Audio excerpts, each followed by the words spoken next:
among other things, I want to repeat my opening riff and discuss it, that the midterm elections are going to be determined by the Iran war and by the outcome of the war. There are a lot of other factors, I don't deny it, but that's going to be the big one. Joining us, Ben Domenech, Fox News contributor, Gianno Caldwell, Fox News political analyst, and Hogan Gidley, AFPI senior communications strategist and former National Press Secretary for the Trump campaign, and lots of other things that Hoagie does. Okay, so, Ben, I was just reading your piece today.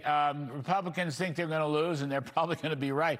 But I actually think, you know, and I know this is a little bit counter-conventional. It's not affordability, it's not GDP, it's not growth, it's not tax cuts, it's not voting rights, even though those things are important. It's not even democratic, socialists, and communists, even though I think the Republicans are going to run. Ultimately, Ben, I think it's going to be the outcome of the war. Is Strait of Hormuz reopened, the nuclear capabilities knocked down, maybe even regime change, but we have to show that we're winning. That's my Larry, I don't think that you're wrong about that at all, and I think that you know, in a way that I think that the Republicans on Capitol Hill have been having the wrong approach to this really from the outset. They wanted this to be over as quickly as possible, and I think that what they didn't understand, and perhaps this is just because they haven't learned the lessons, I think, of the past, is that victory is the only thing that matters here. The outcome that the American people want to experience is victory, because it's a vindication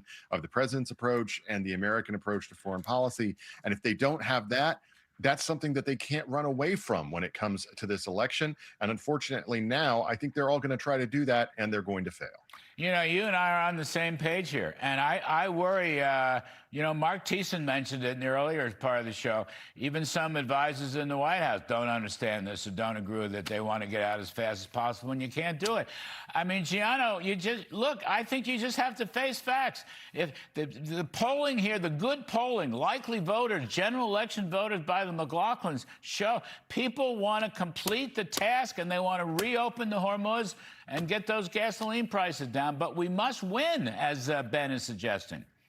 No, I can echo the sentiments of the both of you. Absolutely, we must win. But I also do think, as you mentioned earlier on, Larry, that these other issues will still count and still have impact. Inflation is going to be a question.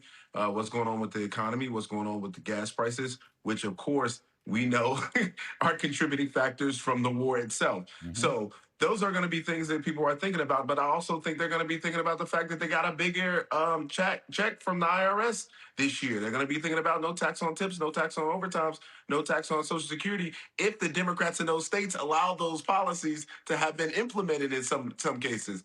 So there's a lot of questions about where this is going to be, but we also cannot forget about redistricting. That's another thing.